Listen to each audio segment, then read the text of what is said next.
પધારેલા સંતો, મોંઘેરા મહેમાનો અને સર્વે કલાકારોનો અને સર્વે ભક્તોનું હૃદયથી સ્વાગત કરું છું. પણ માયાભાઈ, આશ્રમનો કંઈક નોખો રૂલ્સ, આપ તો બાપુથી બહુ પરિચિત, પણ રોજના નિયમ અનુસાર અહીંથી પહેલા જે જગ્યા ઉપર આપ બેઠા છો ત્યાં ઊભા થઈ જશું અને રાષ્ટ્રગીતનું ગાન કરશું. અને પછી ત્યારબાદ આપણે 1 મિનિટ આપણે જે કઈ જગ્યાએ છીએ ત્યાં જ આપણે ઊભા રહી અને 1 મિનિટ આપણા શહીદોને શ્રદ્ધાંજલિ આપશું. તો જે કોઈ બેસે નહીં, અને પ્લીઝ એક વિનંતી કે કોઈ મોબાઈલનો યુઝ ન કરે, કારણ કે રાષ્ટ્રગીત એ આપણું અભિમાન છે, સ્વાભિમાન છે અને આપણું ગૌરવ છે. માટે બધા પોતપોતાની જગ્યાએ ઊભા થઈ જાય.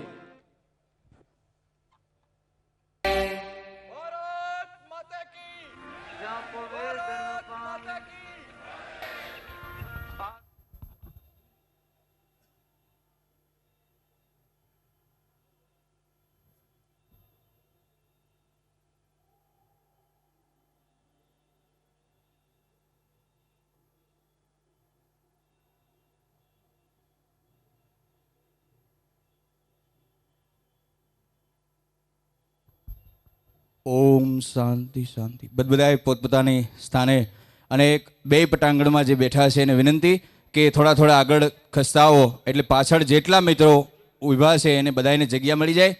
બધાએ પોતપોતાની રીતે સ્વયંસેવક બની જાઓ, ખુદ જ સ્વયંસેવક સ્વયં માની અને થોડા આગળ ખસતા આવો મારો બાપલિયો.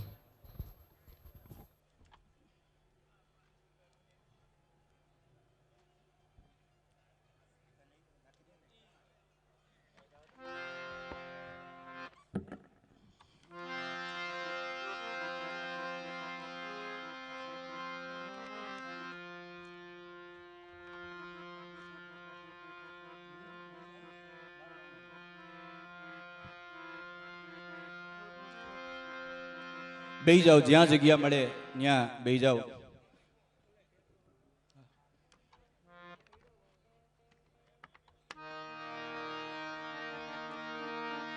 જ્યાં જગ્યા મળે ત્યાં બેહી જાઓ મારો બાપલિયો.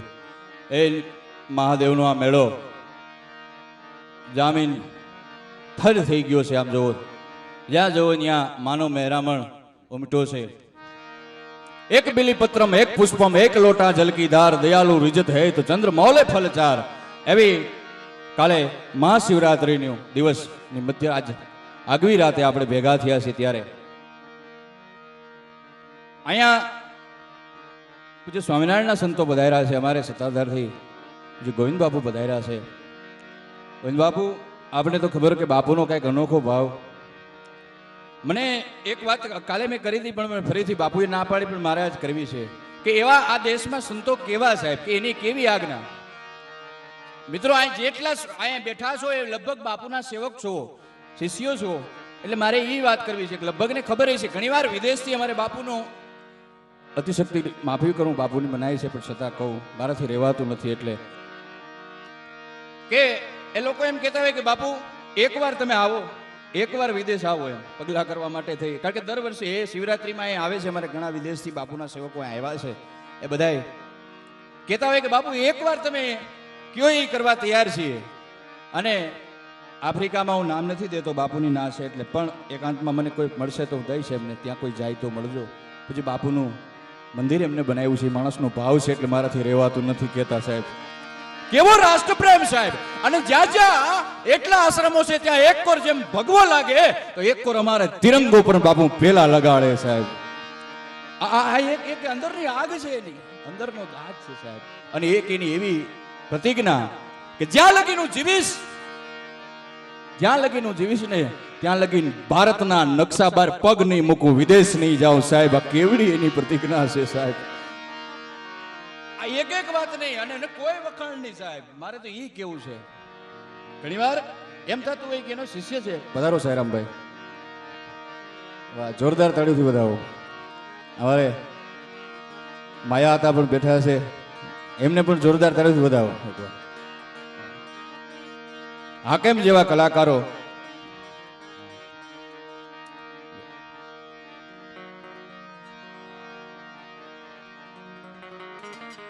કારણ કે મેળો અવારનવાર હું કહું છું એક કે મેળે આવે અને મેળે જાય એને મેળો કહેવાય. આમાં ન હોય કાર્ડ, ન હોય કંકોત્રી કે ન હોય કોઈને આમંત્રણ, એટલે મેળે આવે અને મેળે વયા જાય એને મેળો. એવા મેળામાં ભેગા થયા છે. એમાં આ વાતુનો મેળો નહીં. અહીં સાહિત્યકારો એટલા બધા ધુરંધરો, માયાભાઈ આવ્યા છે, સાયરામભાઈ પણ આવ્યા, અને એટલા બધા સાહિત્યની દુનિયાના સમ્રાટો અહીં બેઠા છે. અને હું કાલી ગેલી ભાષામાં વાતું કરું સારું ન લાગે, પણ હું કહું છું એમ, કારણ કે આમાં ખાસ અને પાછળ હજી થોડીક જે ભીહો છે એવા ગેટ પાસે એને વિનંતી મારો બાપલિયો, કારણ કે મેં કીધું આમાં મેળો છે, મેળામાં મેળે આવે ને મેળે જાય, કોઈને કાર્ડ કંકોત્રી. હા, સંતવાણીનો આ દોર એમાં જામી ગયું છે આમ જોવો. પણ મને બાપુ, કારણ કે એટલા બધા કલાકારો ને મારે ઘણી વાર સાયરામભાઈ દક થઈ જાય આમાં, કેને મૂકું કેને ન મૂકું. પણ વાતું વગ તાળીઓ ને જણ જણ જુજવ્યું, હેડા હેડા માનવ્યું, હેડી હેડી વાતડ્યું. ભવનાથના ભવ્યહરના મેળામાં ભજનને ઢોર હાલે છે, એમાં જરા પણ આક્ષેપ ખલેલ ન કરતા હું એવા સાહિત્યની દુનિયાના બેતાબ બાસ્તા જેને કહી શકાય છે, જેને હું મારા એક સિદ્ધાંત માનું છું, એવા માયાભાઈ આહિરને કહું કે એને મોજ આવે એવી વાતો લઈને આવે તો આવે છે માયાભાઈ આહિર. જોરદાર તાળી દુધાવી લ્યો.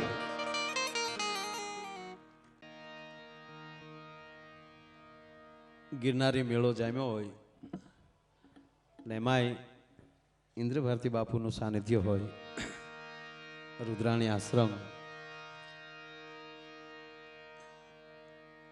રુદ્રાણી એમાંય બાપુ ભારતી આશ્રમ છે. અને હમણાં જ ભાઈ કીધું એમ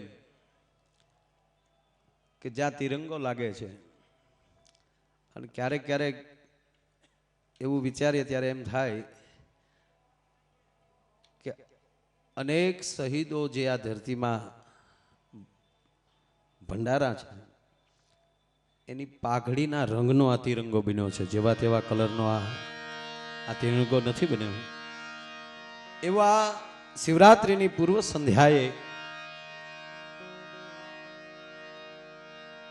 રુદ્રાણી જાગીર ભારતી આશ્રમ એના સાનિધ્યમાં પૂજ્ય ભારતી બાપુ, ગોવિંદ બાપુ, ઉપસ્થિત તમામ સંતો, રુદ્રેશ્વર, આપણે જાગીર આશ્રમ જે કહેવાય સાહેબ, પણ આપણે રુદ્રાણી કે રુદ્રાણી બોલાઈ ગયું મને. કચ્છમાં રુદ્રાણી રહ્યું ને એટલે એ મગજમાં સડી ગયું, લેવા દેવા વગીનું અત્યારે, કારણ કે અહીંયા ગયો નથી, અહીંયા જાવું હજી. પણ મૂળ વાત એ છે સાહેબ, રુદ્રેશ્વર જાગીર ભારતી આશ્રમ આપણો, એમાંય બાપુનું નામ અહીંયા લઈ લે એટલે આપ બધા જાણો છો. પહેલા લખતા ને આપણે ટપાલમાં કે ભૂલ સુખ સુધારીને વાંચજો, એમ તમે ભૂલ સુખ સુધારીને સાંભળજો.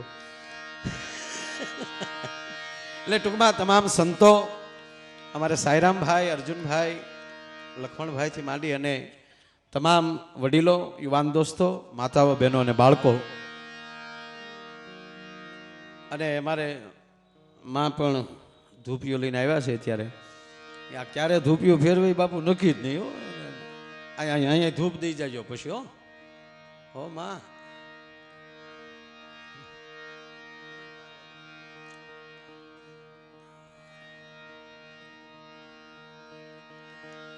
રોજ 12 વાગે એટલે એ પણ આરતી અહીંયા થાય છે.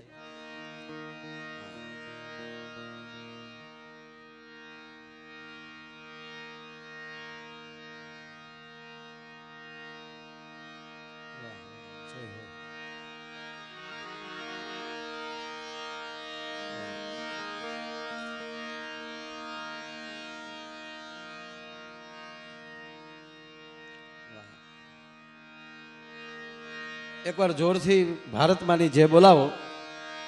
ભારત માતા કી, ભારત માતા કી, ભારત માતા કી. ધન્યવાદ. અને બાપુ મૂળ વાત ઇન્દ્ર ભારતી બાપુ વાત એ કરવી છે કે આ મેળો રૂપનો નથી, આ મેળો ગુણનો છે. આ મેળામાં જો દરેક મેળા અલગ અલગ હોય, અમુક મેળા હોય એ રૂપના મેળા હોય, ત્યાં રૂપના વખાણ થતા હોય, પણ આ મેળો છે એ ગુણનો મેળો છે સાંઈરામ. અહીંયા રૂપ જોવામાં નથી આવતા, અહીંયા તમે કવા કપડાં પહેર્યા એ જોવામાં નથી આવતું, તમે કઈ રીતે બેઠા છો એ જોવામાં નથી આવતું, અહીંયા આપણામાં ગુણ કેટલા છે એ જોવામાં આવે છે. અને એક લેવલે તમે વયા જાઓ આ ભારત વર્ષમાં, પછી તમે શું પહેર્યું છે, કેમ તમારા વાળ છે એ નહીં જોવે, તમે છો ને બસ એટલું જ મહત્વનું છે સાહેબ. વાહ મારી માં, આ પણ ભાવથી દેવાય, એમ ડોળા કાઢીને ન આમ કરાવી લ્યો એમ.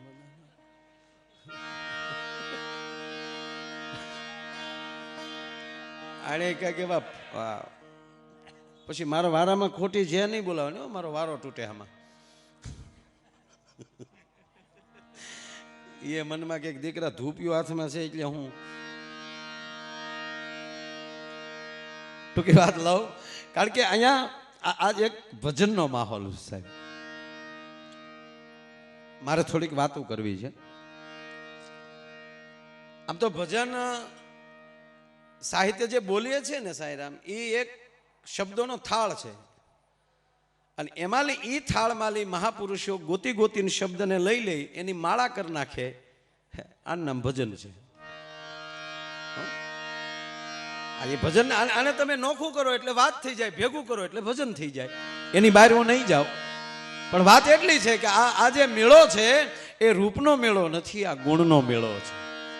અને રૂપ જોતું હોય ને તો રૂપ તો અત્યારે ગમે એ સલૂનમાં જાવ ને તો 2 મિનિટમાં આઈબ્રો બાઈબ્રો કરી અને ફેશિયલ કરીને તમને ટનાટન વાટા પ્લાસ્ટર કરીને કરી નાખે.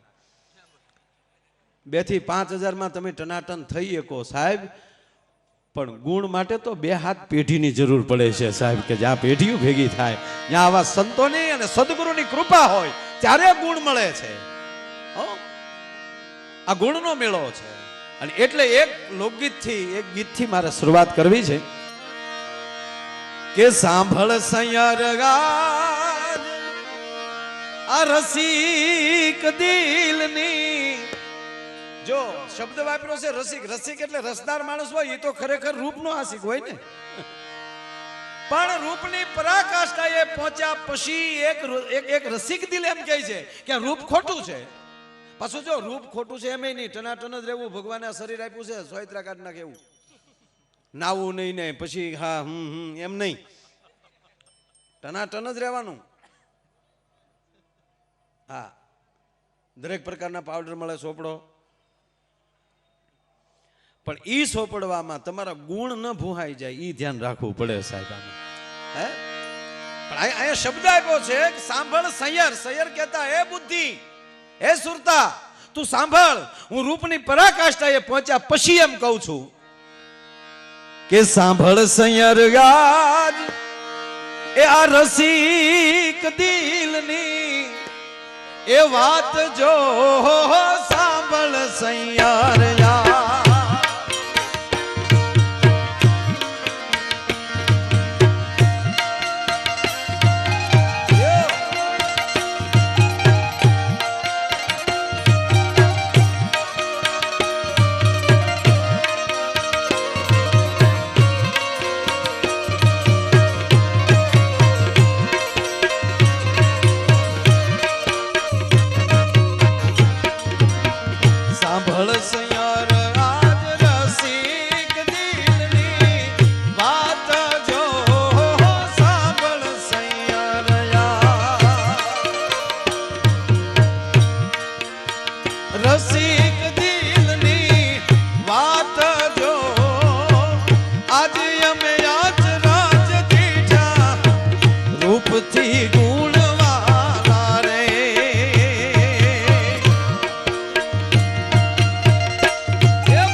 કોયલ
જસકુભાઈ પધારો છે.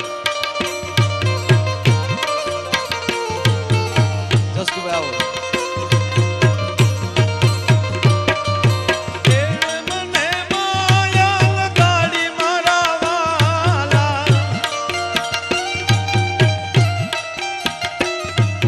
દ્વારકાનો નાથ મારો રાજા રણ છોડ છે, એને મને માયા લગાડી રે.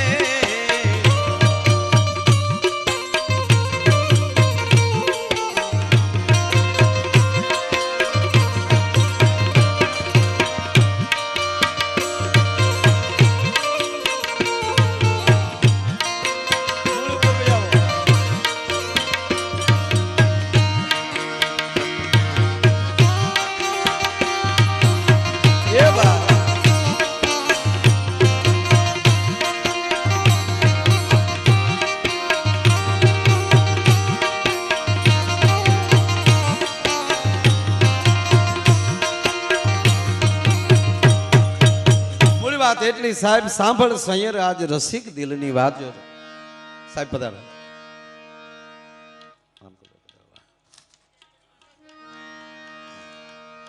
ભૈલુભાઈ પધારો. આમ થોડાક હરજો એટલે મહેમાનોની જગ્યા થાય બસ. હા હા હા માં હા.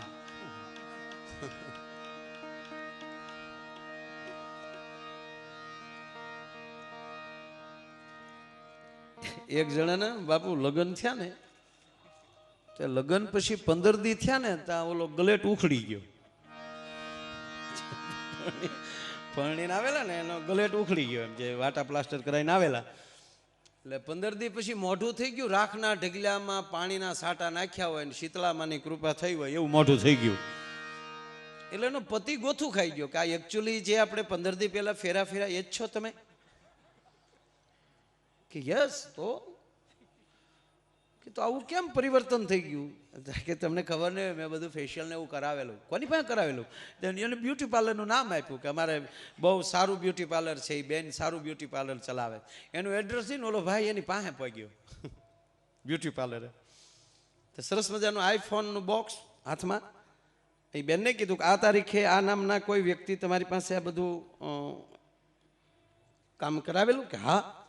બહુ સરસ, હું ખુશ થયો, હું એનો પતિ છું. એટલે હું ખુશ થયો એટલે હું તમને આઈફોન ભેટ દેવા આવ્યો છું. ઓલી બેન કે પહેલી વાર આવી ઘટના ઘટી, કોઈ મને 5000ના કામમાં 65,000નો ફોન આપે છે. નહીં, એ તો મારી ખુશી છે ને બેન, બહુ સરસ. એમ કરીને આઈફોન દઈને વયો ગયો. પેલા માળે એ દુકાન હતી, નીચે એ ભાઈ ઉતર્યો, પણ બેને ઉતાવળથી બોક્સ ખોલ્યું તો અંદર આઈફોન નહોતો, નોકિયા 3315 હતો. એટલે બેન બારિયેલી ડોકાઈને કીધું કે એ ભાઈ આવું ન કરાય. તા કે હું તમને બેન એ જ કહું, તમારે આવું ન કરાય. અતિ રૂડી ઓલી બગલા કેરી પાંખજો, અને ઓલી કોયલ બોલે ને જગ રીજે આ રૂપથી ગુણવાલા. સાહેબ વાત એટલી જ છે કે આ દેશ છે એ સંસ્કારનો દેશ છે, ગુણનો દેશ છે. આ વડીલો બધાને ખબર છે. હવે આપણે છોકરા ભણે ને આપણે એમ કહીએ તમારા છોકરાને કેટલા ટકા આવ્યા, એમ પેલા ટકા નહોતા, તમારા દીકરાને કેટલા ગુણ મળ્યા. રામકુ બાબુ આપણે જે બધા છે ને એ બધા સડાવ પાસે, એટલે કૃપા ગુણ વાળા. આ જેટલાય પ્રગતિ કરીને એ કૃપા ગુણ વાળા બાબુ. આપણે પાસ નહોતા થતા, પણ આપણા શિક્ષક એમ કહેતા કે આને કૃપા ગુણ આપી ગયો ને આગળ વધારો એમ. અને જ્યાં સુધી ગુરુ કૃપા ગુણ ના આપે ત્યાં સુધી પ્રગતિ કોઈ દી ન થાય ભલા માણા. હે એટલે હું ઘણીવાર એમ કહું છું, દરેક ના સંતાનો સાંઈરામ ભણે છે એનું એમ કહું છું કે તમે જે સ્કૂલમાં મૂકો છો એ સ્કૂલમાં તમારો છોકરો કેટલા ટકા લે એ છોડો, તમારો છોકરો કેટલા ગુણ લઈને આવે છે એના ઉપર આધાર રાખો સાહેબ. આ દેશ ગુણનો ભંડાર છે. કવિઓએ દુહા લખ્યા છે કે જનની જણી તો ભગત જણજે, કાં દાતાર કાં સૂર, નહીતર રેજે વાંજણી, તારું મત ગુમાવીશ નૂર. પણ આ દેશની જનતા બિલકુલ ફરજ નથી ચૂકી. આવા સંતો આપ્યા છે, આવા દાતારો આપ્યા છે. અને હમણાં જ તમે જોવો છો ટૂંક સમય પહેલા એટલા આપણા વીરો શહીદ થયા. આવી જનેતાવે આવા સંતાનો જણ્યા ન હોત તો ભરતી થવા કોણ જાત ભલા માણા?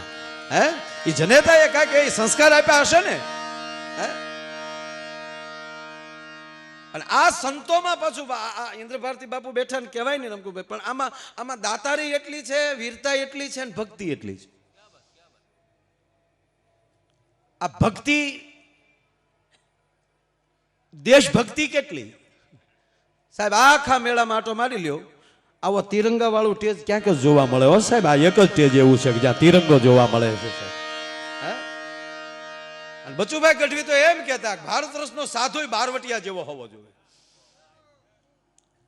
એકલી માળા નહીં ને માળા મૂકી હોય તો કારે માળા મૂકીને ભાલો હાથમાં લઈ નક્કી ન હોવું જોઈએ ભલામાં.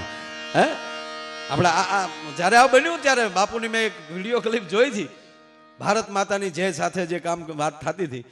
અને સાહેબ કહેવા ગયો ભારત વર્ષના તમામ અખાડા વચ્ચે એમ કહેતા હોય કે અમને મૂકી જો બાઉન્ડ્રી ઉપર, ખબર પડે સોયત્રા નો કાઢ નાખ્યું તો કહેજો. પણ અમુક તો એમ કહેતા હતા દેલો બંધ લાગજો, કદાચ કોઈ આ બાજુ. હવે ઘર ભેગું ચાને ભાઈ. હે એજી પેટમાં પોઢી એજ સાંભળેલી શિવે રામ લક્ષ્મણની વાત. એજી પેટમાં પોઢીન સાંભળેલી શિવે રામ લક્ષ્મણની વાત રે બાપ, રામ લક્ષ્મણની વાત. બાલુડાના મુખ સે દીદી ઓડી એની ઊંઘ તે દીદી, શિવાજીને નીંદ રૂનાવે માતાજી જબાય ચુલાવે.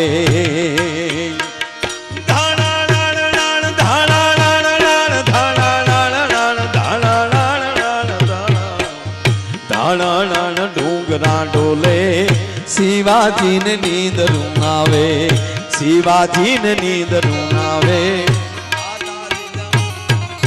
બાપા રચના ઝવેરચંદ મેઘાણીની છે કે આપમાં ઉગેલ ચાંદલો જીંજાબાઈને આવ્યા બાળ, અને બાલુડાની માત હિચોળે અને ધણ ડુંગરા ડોલે. આપ તો ખૂબ સાહિત્યના પ્રેમી છો. મેઘાણીએ બાપુ જેટલું લખ્યું છે ને એમાં જ્યાં ન સમજાણું હોય અથવા તો એનો જે અર્થ હોય ત્યાં એને ફૂદડી મૂકી હોય, સ્ટાર મૂક્યો હોય, અને એની નીચે એનો જવાબ આપ્યો હોય કે આના માટે મેં લખ્યું છે. પણ આભમાં ઉગેલ ચાંદલો જીંજાબાઈને આવ્યા બાળ, બાલુડાની માત હિંચોળે અને ધણ ડુંગરા ડોલે. એની ફૂદડી કરતા ભૂલી ગયા છે. પણ મને સપનામાં આવીને કીધું ભાઈ થોડીક સોખવટ કરતો આવશે. જેદી આવી તેદી હા ડુંગરા ધ્રુજ્યા નથી બાપુ. અને શિવાજીનો જન્મ થાય અને ડુંગરામાં ધણેણાટી છૂટે, ધણાણાટી બોલે અને પાછા ડોલે. ડોલવું અને ધ્રુજવું, અરે દુનિયા ડોલી ગઈ અને દુનિયા ધ્રુજી ગઈ. આ બેમાં ફરક છે. જ્યાં ભય હોય ત્યાં થોડીક ધ્રુજારી હોય. અને જો કે ભક્તિ તે કાં ભયથી થાય અને કાં ભાવથી થાય. કાં માણસમાં ભય આવી જાય તોય ભક્તિ બાપુ બસ જો બાપુ બરાબર. પણ એક બાપુ આજ મને બહુ આનંદ આવ્યો. આ બે વસ્તુમાં ફરક છે થોડો. અહીંયા શિવાજીના હાલણામાં મેઘાણીએ લખી નાખ્યું કે ડુંગરા. અને બીજી વાત કે જે ડુંગર ઉપર રામકુભાઈ માં બેઠી હોય એને ડુંગર કહેવાય, નકર ઢોરો ધાર કહેવાય. કે અમારે ત્યાં ધારું ઘણી, પણ ડુંગર શબ્દ આવે, ચોટીલાનો ડુંગર માં ચામુંડ બેઠી છે, આ ગિરનાર માં અંબા બેઠી છે, જ્યાં સિદ્ધ સોરાસી ના બહેણા હોય તો એ ડુંગરા જેની માથે માં ભગવતીના બહેણા હોય એ ધ્રુજા અને ધ્રુજા નથી, ધણેનાટી બોલી છે અને ડોલ્યા છે.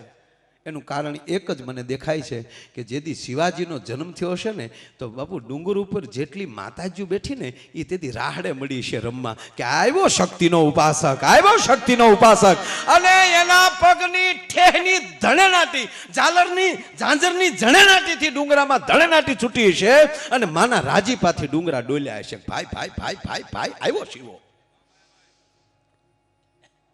અને એક આવી જાય. અને ભારત વર્ષ એવો છે કે જ્યારે જ્યારે આવા મહાપુરુષોના ચરણમાં જે રહ્યા હશે, જેની પાસે ભક્તિ આવી છે અને ભક્તિ આવી છે ને એની પાસે શક્તિ આવી છે. બાકી શિવજી મહારાણા પ્રતાપ જુડો કરાટો શીખવા નહોતા ગયા. 1 2 3 4 નહોતું કર્યું. કારણ કે એની માથે સમર્થ આવા ગુરુ હતા. ગુરુએ એવું કીધું તું દીકરા, કાંઈ એવો સદગુરુ હોય, કાંઈ એવો બાજુમાં ચારણ બેઠો હોય તો ઈ એમ કહીએ કે રેશે ધર્મ તો રેશે ધરા. એ પ્રતાપ, શું ધ્રુજેશ? તારા નામના દુહા ગાઈ છી, ખાઈ છી અકબરનું દુહા તારા ગાઈ છી, અને તું ઈ ડગલે તારા પગલે ડગલા માંડી દે તું, તો કાલે અમે દુહા કોના ગાહું? માટે ધર્મ પકડી રાખ, તો જ તારા હાથમાં ધરતી રહેશે. અને જે વ્યક્તિના હાથમાં ધર્મ હોય એને તકલીફ પડે, પણ એને ટેકો દેવા વાળા આવી જાય. આ બાજુ થોડાક બેટા આ બાજુ બેવી આવો, આ બાજુ હા બા આ બાજુ બેટા આ બાજુ. અને મેઘાણીએ કીધું હુઈ રહેજે મારા દીકરા, ખૂબ ધપીને આજ. પણ અત્યારે સમય પ્રમાણે રામકુ બાપુ કેવું હોય બાપુ, હવે ઉઠજે એ મારા કે હરી રે તારું હિંદવાણું જુવેવા. હવે ઉઠજે મારા કે હરી રે તારું હિંદવાણું જુવે વાટ રે, તારું હિંદવાણું જુવેવા. અન જાગી વેલો ગાવજે વીરા, એ માને હાથ ભેટ બંધાવા. અને ત્રીજી વાત એ કહું સાહેબ કે ભારત વર્ષનો યુવાન કેવો હોય, પેલા અંગતની વાતો કરતા હતા તો એમ થતું હતું કે રાવણની કચેરીમાં એકલો એક 21 વર્ષનો યુવાન આમ ખાલી પ્રવેશ થાય તો આખી સભાની હાડા હાટ કરતી નજર એની બાજુ વહી જાય. અને રાવણ જેવો રાવણ બાપુ કેવા મળે, અરે આ કોણ આવ્યો છે? અને રાવણ બોલ્યો છે રામાયણમાં કે એ વાનર કોણ છો તું? અને તેથી એમ કહેવાય કે અંગદ બોલ્યો છે, મેં અંગદ વાલી કા બેટા. એ રાવણ, વાલીનું નામ સાંભળ્યું? હવે જેના બાપે 6 મહિના બગલમાં રાખ્યો એનું નામ ન સાંભળ્યું હોય, પણ રાવણમાં બધું હોવા છતાં અહંકાર નહોતો નીકળ્યો. નહીંતર શિવનો ઉપાસક હતો, પણ એનામાં જે અહંકાર હતો, અને છેલ્લી વાર જ્યારે એમ કહેવાય યુદ્ધના મેદાનમાં જાય છે, આખી લંકા સાફ થઈ ગઈ, ચારેય મહાદેવને કહીને ગયો છો તારો શિષ્ય છું, મારો અહંકાર ન મૂકી શકું. હું છું, તું છો, રામ રામ છે, પણ મારે જે પ્રોગ્રામ કરવો હતો એ બધો થઈ ગયો મહાદેવ. પણ આજ વાલી પ્રવેશ કરે અને વાલીને પૂછે તો રાવણ કહે છે કે હા હા હા એક વાનર હતો એવો જોરદાર. એટલે અંગત દાંત કાઢે છે કે રહેવજન મહારાજ જે હોય કહી ગયો.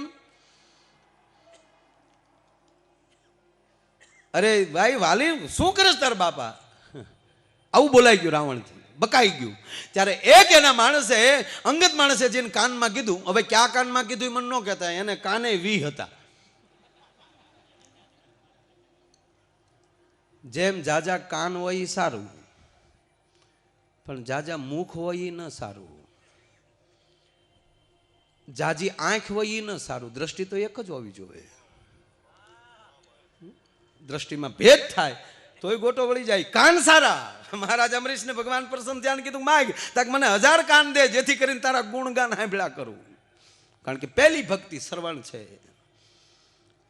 રાવણને કાનમાં કીધું મહારાજ માફ કરજો, તમે જેની વાત કરો છો એને મારીને તો રામ અહીંયા આવ્યા છે.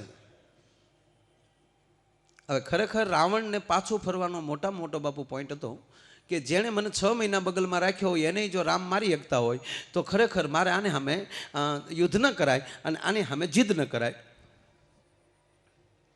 પણ રાવણી વૃત્તિ હતી ને એટલે એનો વિચાર શું આવ્યો કે જેનાથી ડરતો હતો એનો તો રામે મારી નાખ્યો, હવે મારે બીવાનું કોની?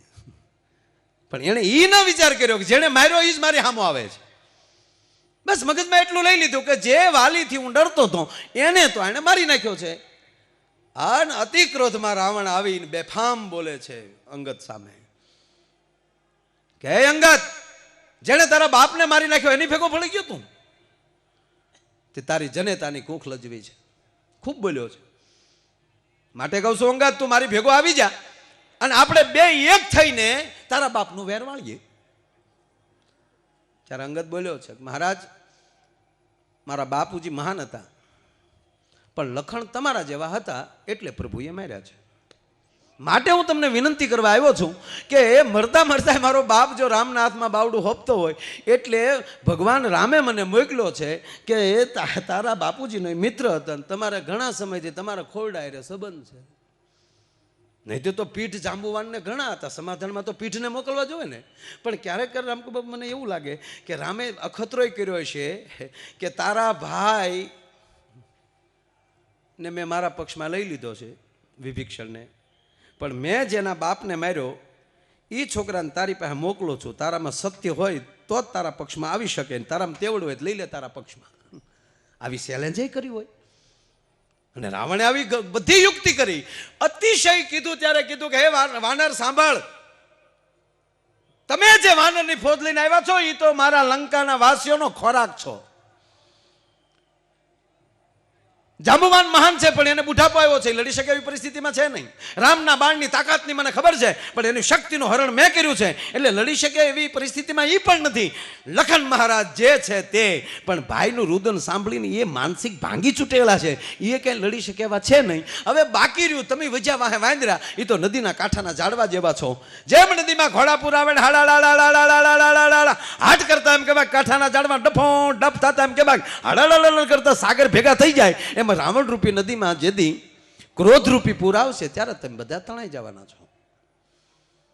એટલું કહીને રાવણ અટકી જાય ને તોય ઘણું સારું. પણ રાવણ થોડુંક આગળ એટલું બોલ્યા કે અંગદ મને એક વાંદરામાં થોડીક તાકાત દેખાણી.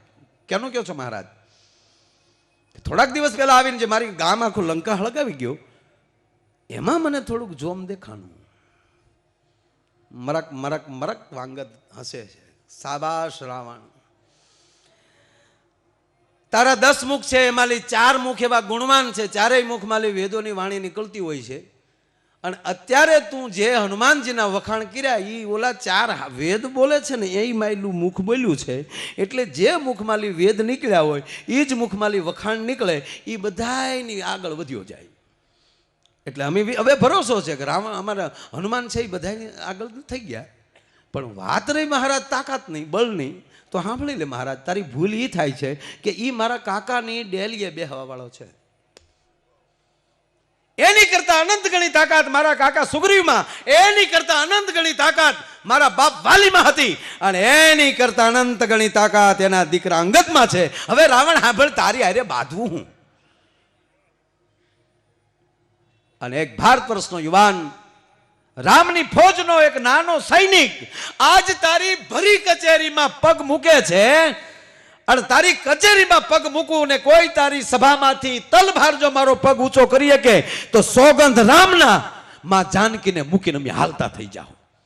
એટલું કહીને અંગતે ધરતી ઉપર આમ હાથ પસાડ્યો ને તો રાવણ ગાદીએલી હેઠો પડી ગયો હતો. અને 10 મુંગટ સભામાં પડી ગયા. અને એમાં એક બાજુથી રાવણે દોટ મૂકીને એક બાજુથી અંગતે દોટ મૂકી. રાવણના હાથમાં 3 આવ્યા અને અંગતના હાથમાં 2 4 આવ્યા. એ પાસા હાથે રાવણ એમ કહેવાય કે મુંગટના ઘા કર્યા. તો જે જગ્યાએ રામની સભા બેઠી હતી સાહેબ, એ 4 મુંગટ સસડાટી કરતા ત્યાં જતા હતા. વાંદરા જોઈ ગયા, ઊભા થઈ ગયા. એટલે રામે કીધું બેસી જાઓ, એ કાંઈ નથી આવતું, એ મારા અંગતનું પરાક્રમની નિશાની હાલી આવે છે ભલા માણસ.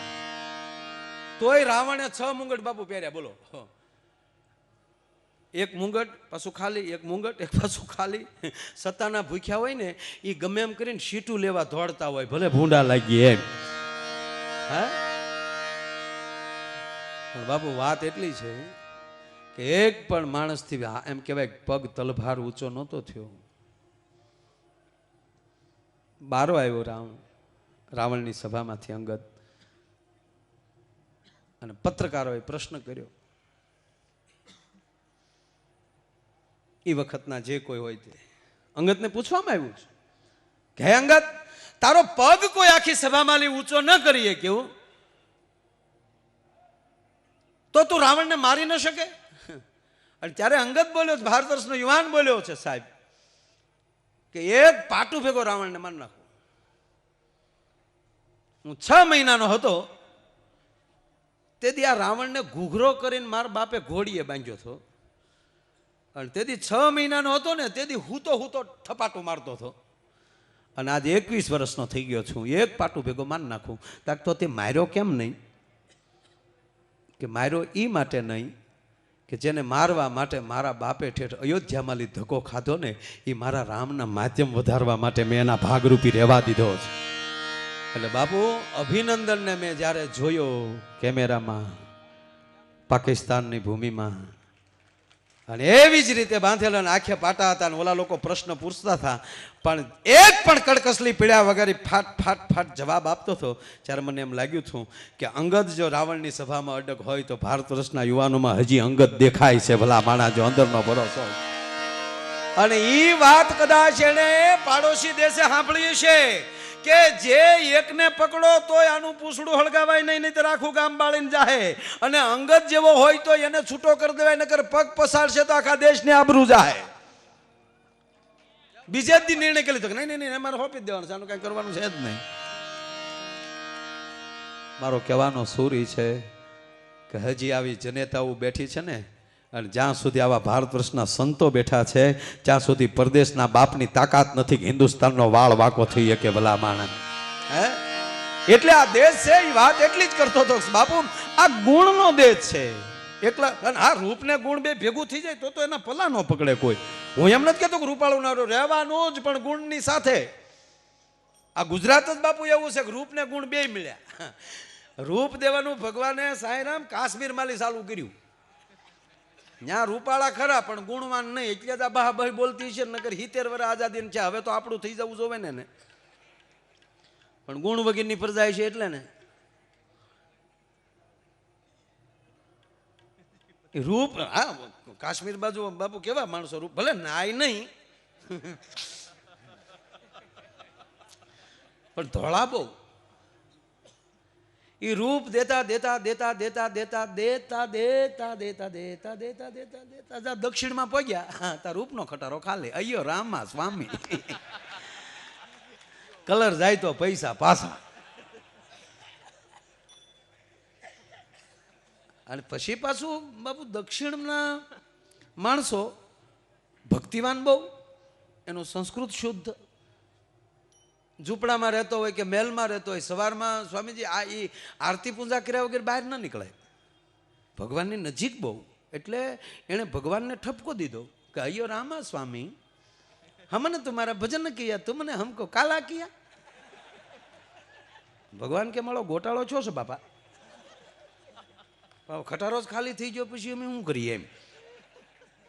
પણ ગુણ દેવાની શરૂઆત તમારથી કરશું, એટલે ગુણ દેવાનું ન્યાલી ચાલુ કર્યું. જોજો વધારે આઈએસ ઓફિસરો દક્ષિણના હશે. એ ગુણ દેતા દેતા દેતા પંજાબ પગ્યા હતા. એ ખટારો ખાલી કાં ભૂલના પકડતા હોય ને કાં તાળા કુશી રિપેર કરતા હોય. 10 વર્ષ કેમ ગોબાવી નાખ્યું તો મારો રામ જાણે. હા નાવા જાય તો હાથ પગ ધોઈને પછી જાય.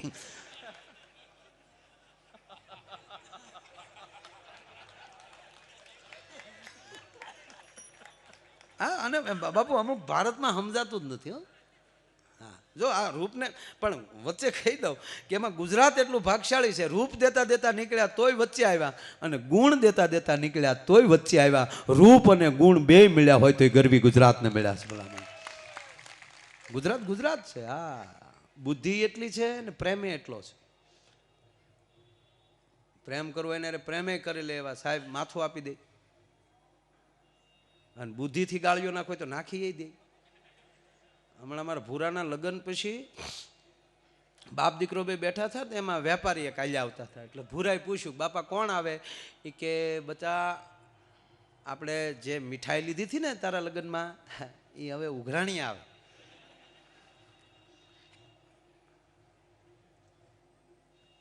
કેટલા બાકી છે? ઘણા બાકી છે, તો હિસાબ કરશું ત્યારે ખબર પડશે. ભૂરીએ કીધું કે હિસાબ કરવાની જરૂર નથી, હામાં ન લઉં તો ભૂલ્યો નહીં. જા બુદ્ધિ તમારે ખાલી હું પૂછું કે આ કોણ છે એટલે તમારે એનો ખાલી પરિચય આપી દેવાનો. બાકી આમ જોવો ભૂલ્યો છે ને છે જ છે. આવીને બેઠા, ચા પાણી પીધા, અને ભૂરીએ કીધું બાપુજી આ કોણ મહેમાન છે? એ કે બેટા આપણે ગુલાબ જાંબુ ને બધું નહોતા લાવ્યા? હા એ શેઠ છે. એ શેઠ છે આપણે જેની ગુલાબ જાંબુ રબદીન એ ખાધા ભેગું આખું ઘર બેભાન થઈ ગયું, ઝાડા ઉલટી થયા, હામાવાળા વેવાઈને એને ઝાડા ઉલટી થયા, બધાને હોસ્પિટલ લઈ ગયા, અને એનો 1.5 લાખનો ખર્ચો, 60,000નો આપણા ઘરનો ખર્ચો, અને બધોય કેચ કરીને જે ઓલા પોલીસવાળાને નામ કહેતા હતા ઈ છેઠા તો શેઠ ઢીલા પડી જાય. એવું છે એટલે તો મળી ગયા છે 2 લાખના 10,000માં ઉતલવું ત્યાં. શેઠ કે ભાઈ તમારા ઘરના 60,000 આપી દો તો હાલે, તો પતાવી દઉં, તમે દેતા જાઓ, નીકળી જાઓ. હમ તો 60,000 લીધા. બોલો, આવો ગાળીઓ આપણે કરી શકીએ ખરા?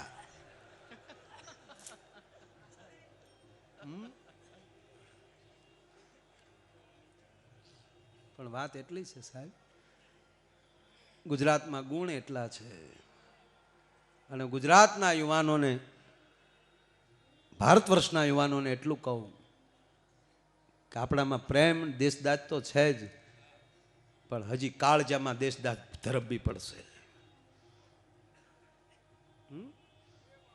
અને કાંઈ કંઈ થાય તો ગુજરાત પહેલું આવશે, એટલે આપણે એલર્ટ રહેવું પડશે. કર્ણાટકને એને બહુ મોડું થાય, સામનો આપણે કરવાનો છે. સરહદ ઉપર બેઠા બીજા કોઈ નથી, આપણા ભાઈઓ છે. અને પગે લાગીને કહું કે આવું થાય, 45 જણા વ્યા જાય, ત્યારે તો પગે લાગીને કહું હવે તો જ્ઞાતિવાદ મૂકો. હે, શરમ આવવી જોવે. હવે જ્ઞાતિના વાડા કાઢ નાખો. હું ભારતીય છું, હું ગુજરાતી છું, હું ભારત વર્ષના સંતોને માનનારો છું, મા ભારતીને માનનારો છું. હવે આ જે લખ્યા છે આની જ્ઞાતિઓ જુઓ, એ હોની જ્ઞાતિ હાટું મળ્યા છે, ભારત વર્ષ માટે મળ્યા છે, ભારત ભૂમિ માટે મળ્યા છે, મારા તમારા માટે મળ્યા છે. અને સાચી શ્રદ્ધાંજલિ ત્યારે જ દઈ શકશો જ્યારે હું તમે 18 વરણ એક થઈ અને એમ કહેવાય કે ભારત મા માટે, એમ કહેવાય કે મરવા માટે તૈયાર થશું ને, ત્યારે એને શ્રદ્ધાંજલિ દેવાશે. એ આ સંતો ઉપયોગ કરી રહ્યા છે. સંતો આવું શું કામ કરે છે? અહીંયા કોઈ કેવું, કોઈ દી કીધું છે કે તું કેવો છો ને પછી જમવા બેસજે? નહીં સાહેબ, એક પંગતે 18 વરણ જમે છે. આ દેશ જ છે. આ 45 ગયા છે, એ રાષ્ટ્રને સંદેશો દેતા ગયા છે કે હું દરેક 18 વરણ માટે મર્યો છું. ક્યાં આવે? જ્યાં ગુણ હોય ને ત્યાં સાહેબ આ બધી વેદના આવે. હે, એટલે કવિએ લખ્યું, સાંભળ સયાર આજ રસિક દિલની વાત જો, અને આજ અમે અચરજ દીઠ્યા રૂપથી ગુણવાલા. અને જો રૂપ જ વાલા હોત ને તો આજ આ લાખો માણસો આ નાગા બાવાના દર્શન કરવા ન આવત. તો એમ કે પિતાંબરને વાઘા ક્યાં પહેર્યા છે, ન્યા જાય ભલા માણા. આવો બેટા, આ તો ગુણનો ભંડાર છે ને. આ સંતો ભસ્મ લગાવીને બેઠા હોય, ભગવો એક જ ડ્રેસ છે, ભાઈ શું કામ એના પગમાં પડી છે આપણે? કારણ કે જ્યાં ગુણની માંગણી છે, અને એવો જ્યારે આ ગુણનો મેળો છે, રૂપ અને ગુણનો મેળો છે, ભજન અને ભોજનનો મેળો છે, ભાવ અને ભક્તિનો મેળો છે, અને કહેવાય ગયો મહાદેવના પ્રાગટ્ય દિનનો મેળો છે. ભગવાન મહાદેવ આજ શિવરાત્રિને દિવસે પ્રગટ્યો થયો. દેવો નહીં દૂત રૂપાળા કાયમ હારે રહે, પણ ઓલો ભેળાય રાખે ભૂત, ઓલો કૈલાસ વાળો કાગડા, ઓલો ભેળાય રાખે ભૂત, કૈલાસ વાળો કાગડા. એ મહાદેવને વંદન કરી અને ઇન્દ્ર ભારતી બાપુના સાનિધ્યમાં એટલું મને બોલવાનો અવસર મળ્યો. મારી જાતને ધન્ય અનુભવું છું, કારણ કે આજે અહીંયા એટલા બધા કલાકારો આવ્યા છે. સાંઈરામભાઈ બેઠા છે, બિરજુભાઈ બેઠા છે, અમારા શૈલેષ બાપુ બેઠા છે.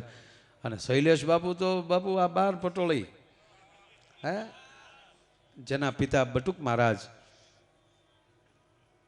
બેટો બાપ તણે સિલે ચાલે ના તો જનની કાવ જણે હું લાગે વેરલા.